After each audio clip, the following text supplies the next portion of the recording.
good. All right, so our speaker today, Professor Zhijian Ou from Zhijian University. Please go ahead. Okay, thank you, Mark. Thank all for coming. I'm Zhijian from 2015mar11 University, now visiting Bachelor Institute.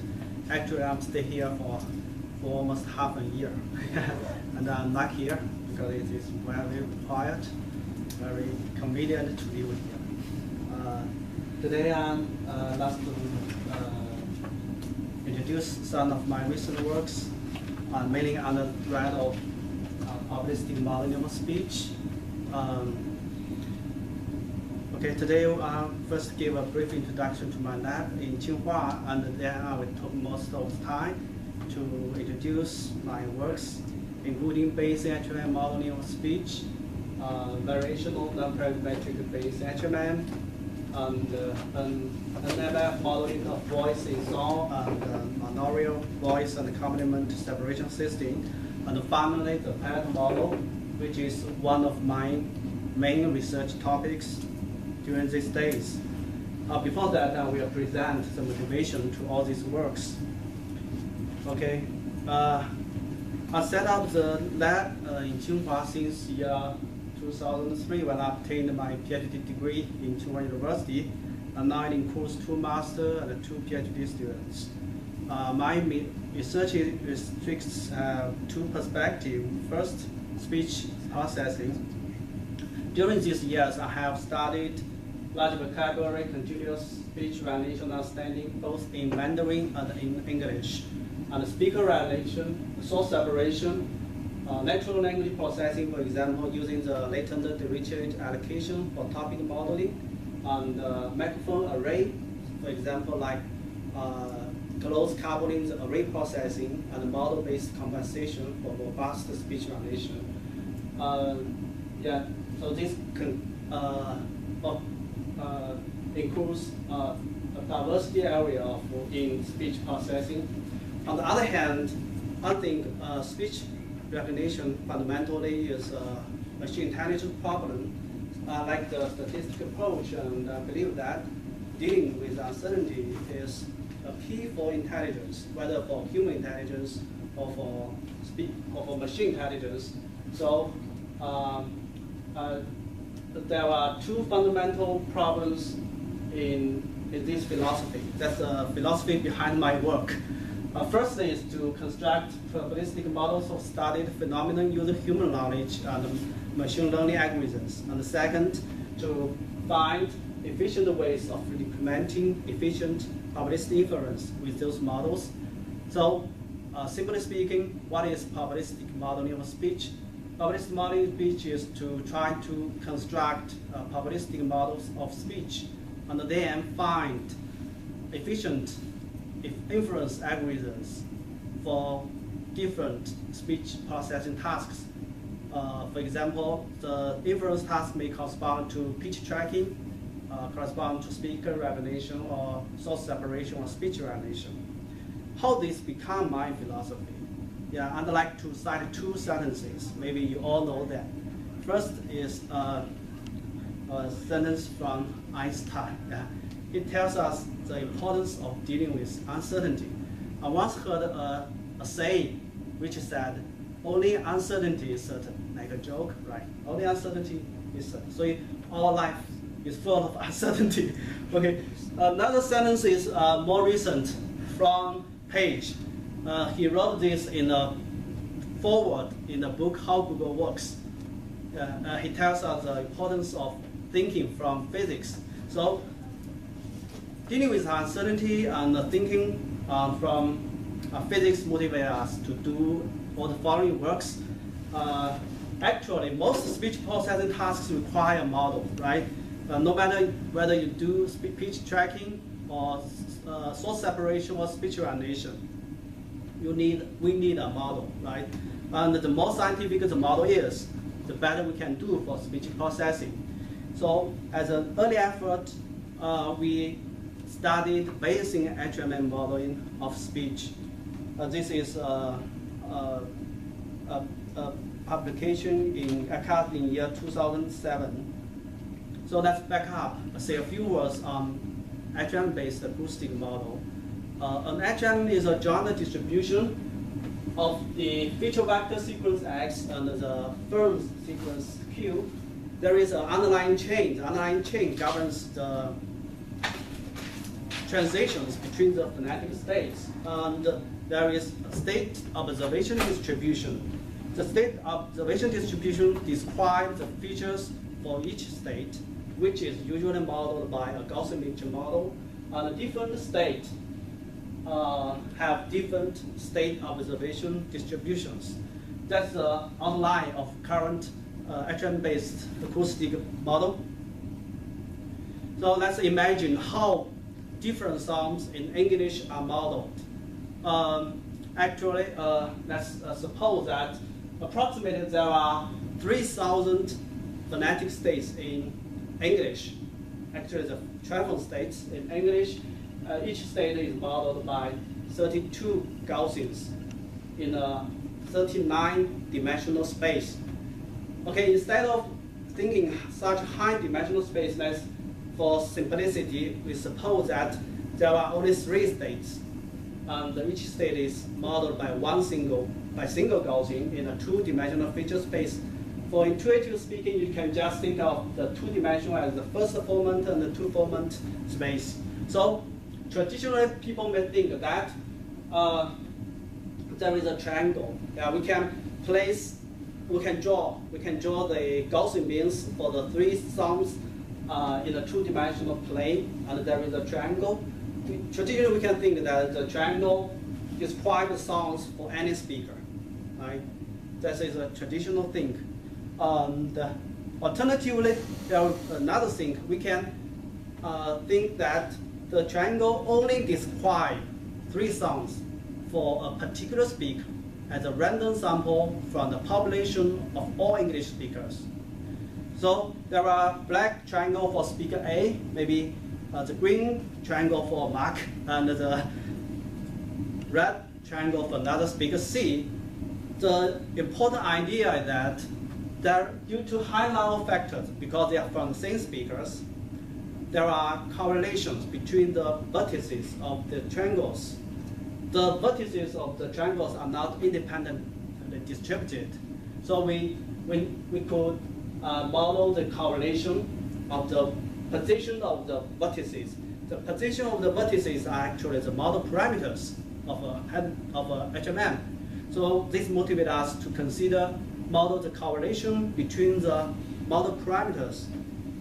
Note that the correlation is a long span correlation. It covers the whole utterance, right? So it's not different from the temporal correlation in what we generally think. So we can, technically speaking, we can introduce a supervector mu. Mu is a concatenation of all the Gaussian means in HMM, and we put a Gaussian prior for the supervector, and then at each time t, the observation at time txt, given state I is modeled by a Gaussian distribution, the mean of the distribution is the ith subvector of the supervector mu. So we build a new probabilistic model of the speech introducing the supervector variable mu. Given this probabilistic model, in training, we use variational EM to learn the parameters. And for testing, we use iterative conditional mode, ICM, to adapt and recognize. Simply speaking, we first given mu to find the most likely state sequence, and then we fix the state sequence Q to find the most likely mu, and that is iterates for several rounds, so as to finish the adaptation and the recognition. Okay, so we have very formalized the training and the recognition procedure. Here are some experimental results. Here we performed a small vocabulary continuous speech recognition and first, for this group of results, we show that we assume there is a supervector for each speaker. This is the traditional way. We do speaker adaptation and recognition, and our method outperforms the classical methods. And more importantly, actually, according to our reasoning before, just as we talked, we can actually consider there is an utterance supervector for each utterance, because the supervector is coming from the same utterance. So we can consider utterance adaptation and recognition.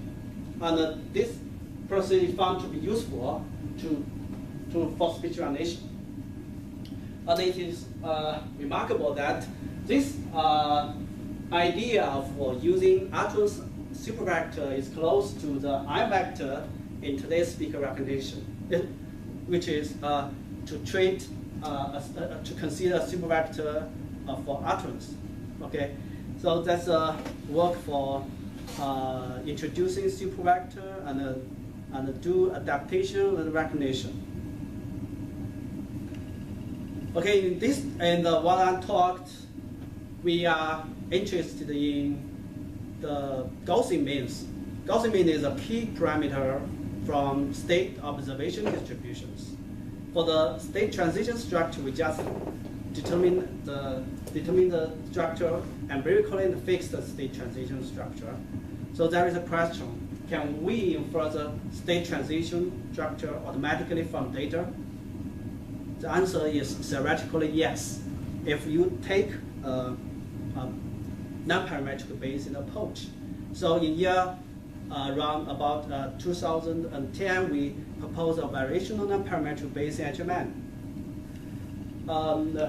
Okay, actually we are not the first to study non-parametric Bayesian HMM, but our model do have some distinctive features. For example, instead of using sampling-based efforts, we derive the variational inference. And more importantly, in our model, the new model can allow an infinite number of hidden states, but also an infinite number of Gaussian components to support the continuous observations. But instead of like previous studies only dealing with discrete observations. And third, our model construction is simpler, as I can explain in the following. Let's have a look at the graphic model representation of the non-parametric Bayesian HMM. Okay, the O represents the continuous observation, S is the hidden states, and H is the Gaussian component. The S and H take on infinite number of discrete values, and O takes on continuous observations. Okay, and okay, there are actually three types of infinite length multinomial distributions in the model. That is the infinite length of distribution for the state initialization distribution, and pi and the state transition distribution AJ, and the component distribution CJ. So for these infinite length multinomial distributions, we use a stick breaking construction of the retrieval process to construct the prior for these infinite length multinomial distributions. And the three different distributions are governed by different hyperparameters. Okay, and for the Gaussian mean and variance, we just using Gaussian gamma prior for the for these two mean for mean and variances. So what does it mean to have a particular mixture index here? Does that mean that you select that you remember which mean and which covariance matrix were used for that mixture index in the past, and so if that mixture index is chosen again, you use the same mean vector and covariance matrix for that mixture? Yeah, almost like this. But for the model formulation, for each time frame, which state and which components are selected is according to the state transition and the component distribution. Yeah. And then what's the connection between those to the mean vector and the covariance matrix? Oh, these are two random variables governed by a price. Okay, so they're not selected at all by the. So normally the mixture index selects which the mean vector you use. Is that not true here? Yes, yeah, exactly. Yeah, there is an infinite pool of Gaussian components. Okay. With the mean of the variance of the Gaussians governed by the prior specified by the hyperparameters. Yeah. There is a pool of infinite number of Gaussian components.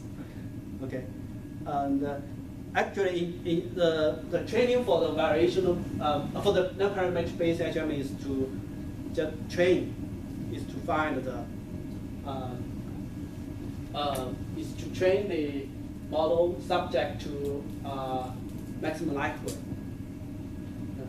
Okay, so it chooses the number of states for each phoneme and the number of mixture components for each state based on the data in order to maximize the likelihood of the data. So in effect, it's solving the order estimation problem. Yeah, that's one of my motivation.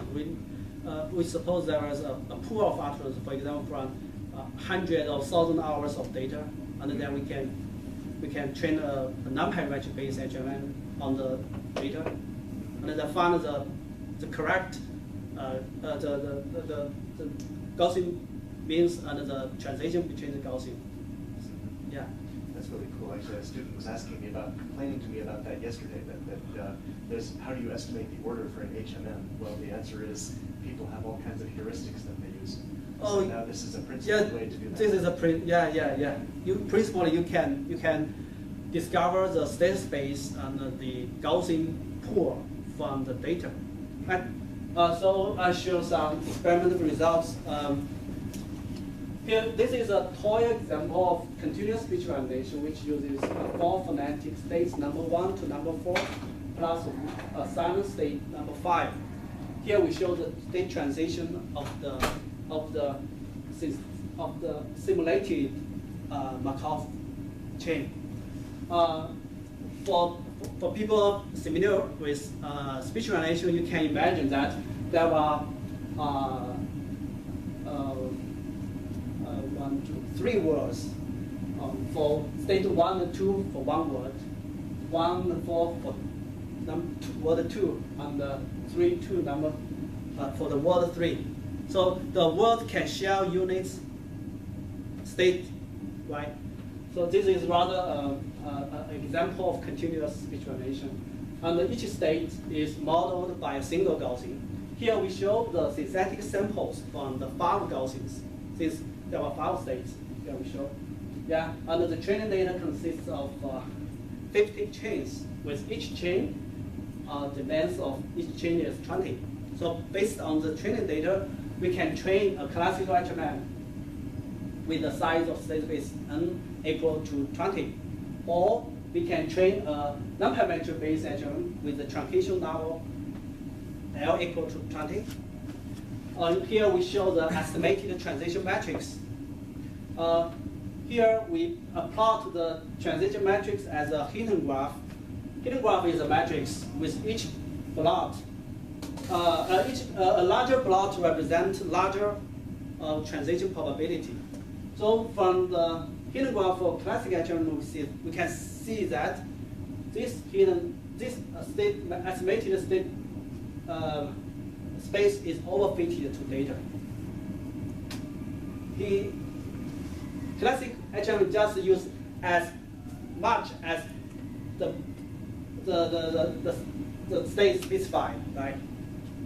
But for here we show the posterior mean of the non-parametric HMM. Actually, this posterior mean is infinity by infinity, but we truncate the size of the matrix, the transition matrix, to 20 by 20, and we can see that there are 5 effective states discovered, corresponding to row number 1, number 2, row 3, row 5, row 4. If you know the non-parametric Bayesian construction, you can see that these rows actually the priors, the stick breaking priors. And there are 5 rows whose posterior is different from the means. That means the states are affected by the observations. So we effectively found 5 states, and you can read from the figure that the transition between the 5 states correspond exactly to the ground truth. For this simple example, we can exactly recover the underlying, the hidden state space. And then we try to find another more complex structure. We find that non-parametric Bayesian engine can discover a simulated Traven structure. Traven structure is very important for context-dependent acoustic modeling. We show here a simulated Traven structure because, as you can see from the figure, the state of the consonant is split depending on the proceeding, by the proceeding voice.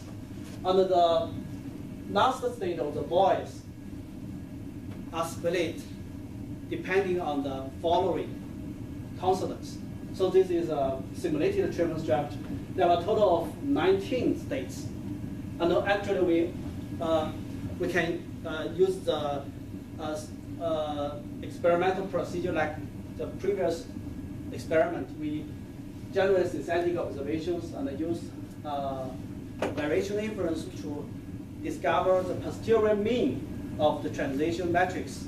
And we can discover that the state space are almost discovered to represent the ground truth structure. Okay, so that's the idea of using non-parametric Bayesian to discover the hidden space of HMM. And our work shows that it can discover if you want, but the computation may be higher. Yeah. Okay. Next, for the 2 previous work, we are primarily concerned with HM modeling of speech. The first one concerned with state observation distributions to consider the long span correlation. And the second, we consider how to discover the state transition structure. And the third work, we use another approach for acoustic modeling, that is NMF modeling of voice in song, and use it to build a monoreal voice and complement separation system.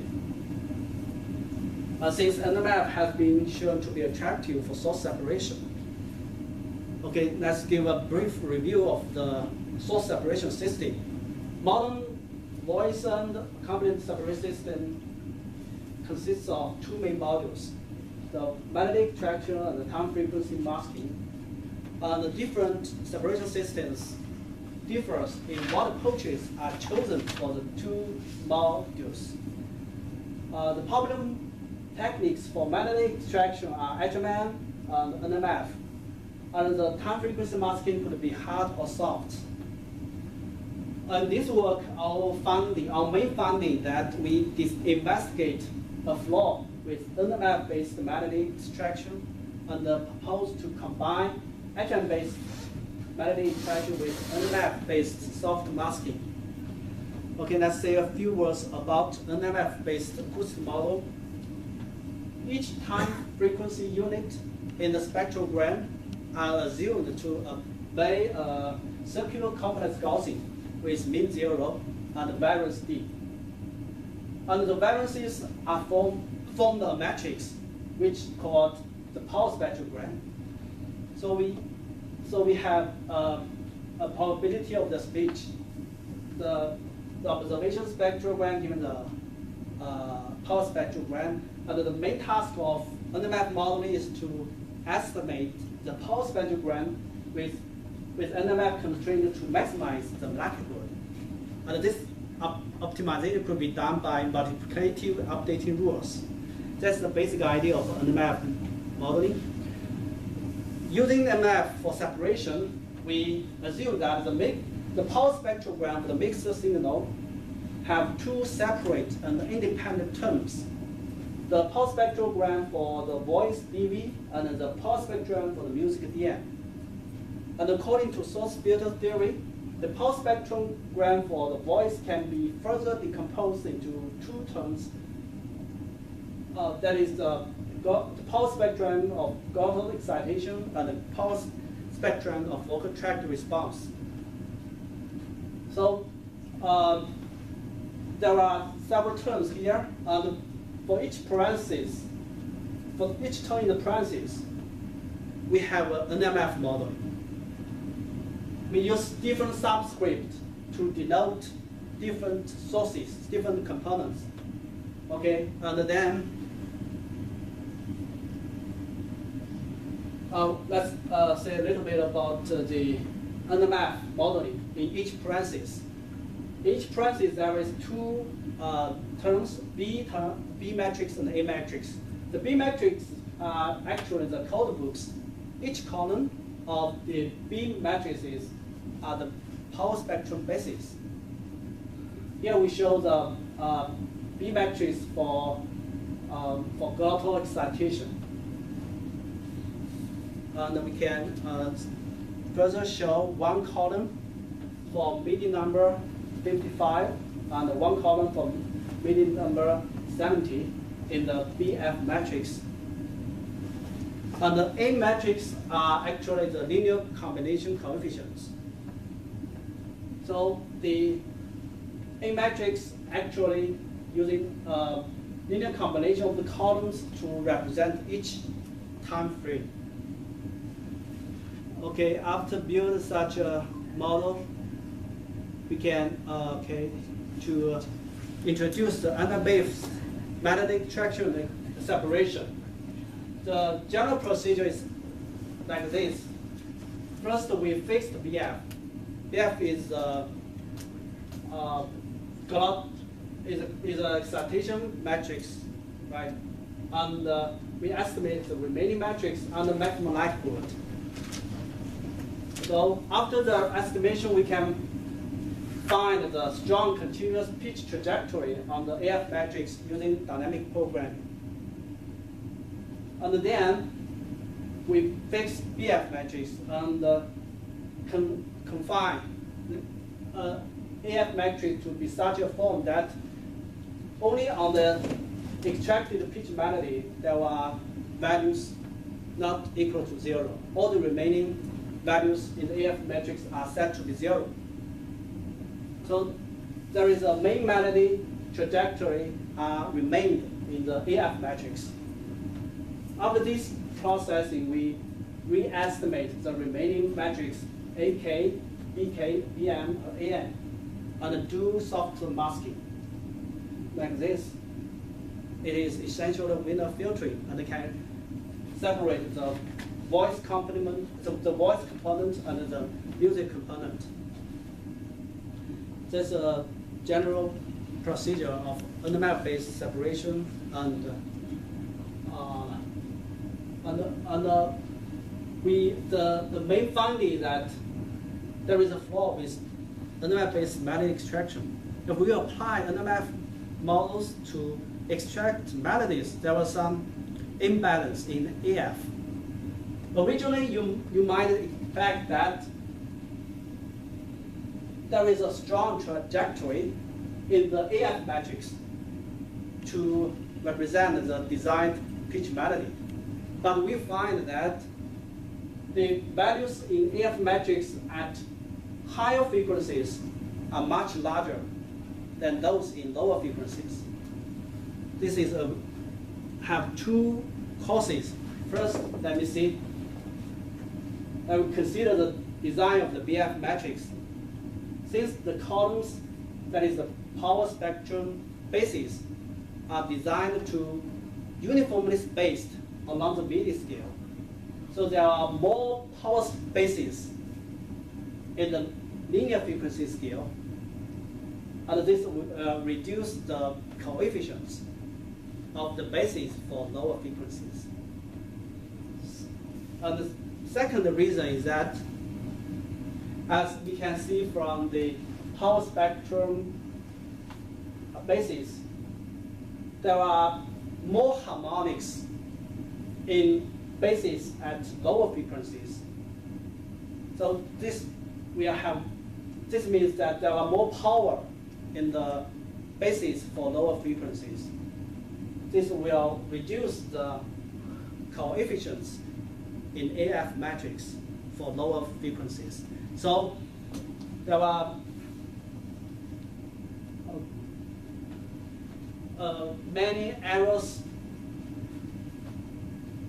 wrongly estimated melodies to be higher frequencies, like the green curve show. Many pitch melodies are estimated to be higher frequencies. And we propose some compensation to improve such deficiency.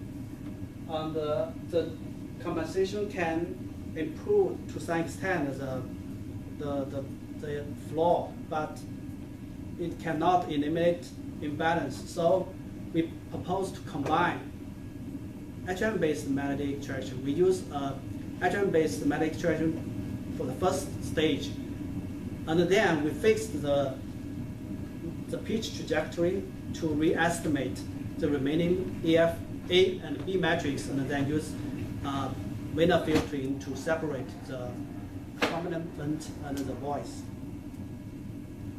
Here we actually evaluate different systems in terms of signal distortion ratio, but instead of showing such numerical results, we can show you some sound demos. Okay.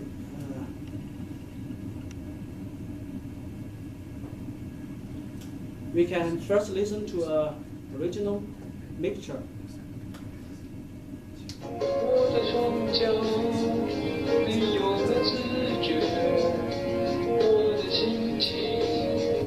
It's a song from amateur, not a professional singer. Yeah. But there are a mixture of voice and accompaniment. And this is a separated voice.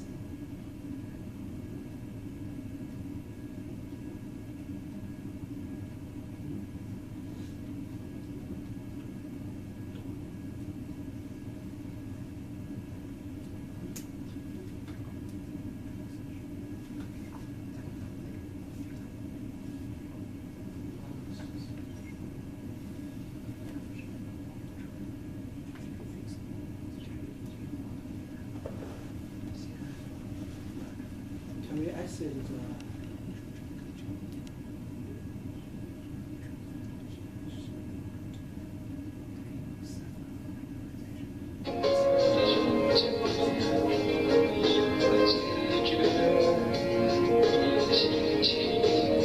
This is a separated accompaniment. And let me show.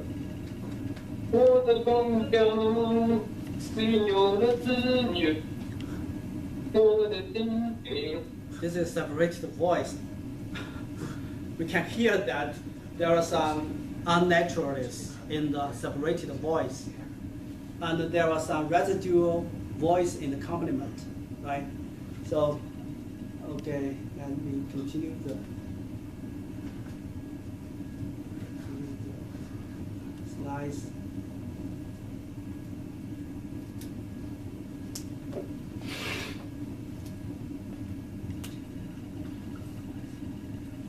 Talk about the bias in favor of high frequency of high F0 because you get the more dense spectrum. Yeah. Is that that comes about in part because you're multiplying that spectrum by the transfer function, right? You have this additional code book A sub k and B sub k, which represent the vocal tract transfer function. Yeah, we have. Yeah, yeah. The vocal tract is also modeled as an MF. So anything that's set to 0 in B sub F can never be recovered by B sub K. But if it's not set to, if it's set to 1 in B sub F, then it can be still eliminated in piece of K, sorry. So the transfer function can effectively eliminate some of the harmonics if they're not necessary, but it can't add back harmonics. Yeah, but during the second stage of separation, we need to reset the AF matrix to set there is only non-zero values in the AF matrix corresponding to the main corresponding to melody, and the others are corresponding set to 0. Okay, yeah. Yeah. Okay, so this is the pitch tracking stage, essentially. Yeah, pitch track stage. Here it requires that AC. Yeah, the flow is with the first stage. After the first stage, actually, we reset the AF matrix.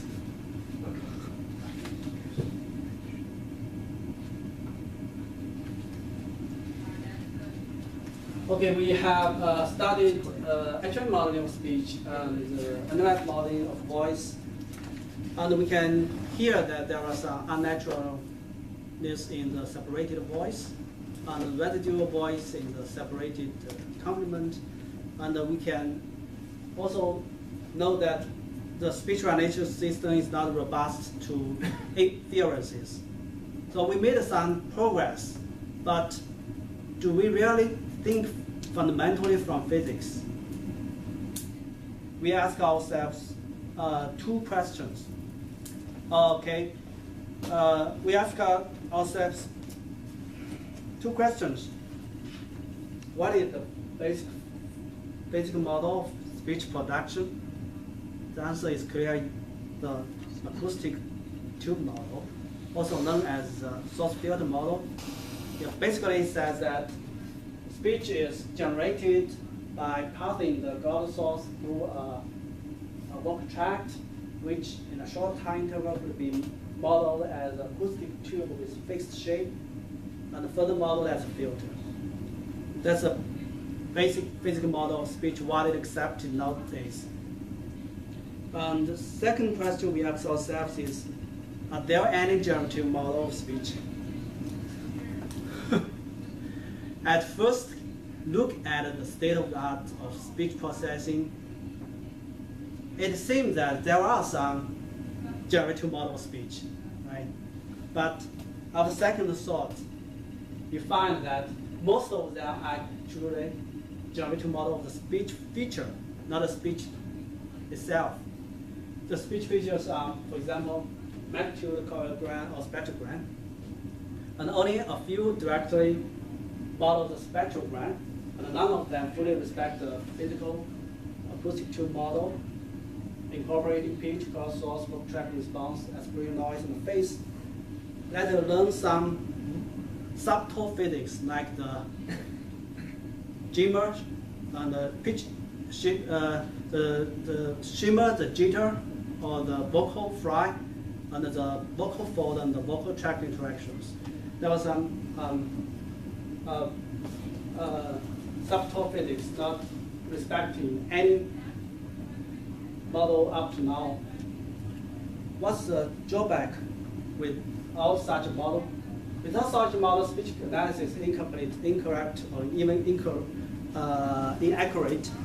Speech parameters has a relationship of chicken and egg, and would better be estimated jointly. For example, the vocal tract estimates, such as LPC or MFCC, are corrupted by spectral tilt, which is caused by the glottal source. So we propose a pattern model. There are some highlights. First, we use mixed excitation because even in voice speech there is significant aspiration noise in voice speech. So the speech is a mixed excitation of voice excitation and non-voice excitation. Second, we use a three-pole model for glottal source modeling. And third, we use complex capture to model the vocal tract field. So not only the magnitude, but also the phase are incorporated. So basically speaking, pattern model is to model speech signal by a parametric periodic signal plus a random Gaussian signal. Yeah. So the likelihood is still Gaussian likelihood, but the likelihood is a nonlinear function of the parameters. So one difficulty in designing path learning algorithm is to carefully design the optimization algorithms. Okay, yeah, we have highlighted some points. For example, the path can incorporate brightness, ground source, phase modeling, and make UV state decision a continuous decision. And the capability of PAT has been shown in some preliminary experiments. PAT can be used for voice reconstruction. Not only in the real spectrum, but also imaginary spectrum can be constructed. And we can use PAT to estimate the cloud closure instant. And we can use PAT to remove the spectral tilt. And for this experiment, we can show an interesting experiment for voiced R and for whispered. We can use PAT to estimate the vocal tract. The vocal tract are held almost constant, almost the same for uttering voiced R and whispered R. The vocal tract estimate should be consistent, right? And PAT actually did a good job to estimate the vocal tract which are consistent for the two cases. The MCC is not good. Actually, since time is limited, just a summary. I agree with one of the comments that, to my knowledge, we are attempting to develop a true generative model for speech, at least on the way. And it is worthwhile to comment that all the previous work I just talked are still applicable to PAT. For example, it is still beneficial to put a prior over the model parameters to count for high-level factors. And it is still useful if you want. You can discover the state transition structure according to data. And recently I found that it is still feasible to incorporate NF modeling to model the power spectrogram of some terms in the PAT model. Okay, that's all. And I would like to thank all my students and collaborators. Thank you for attention.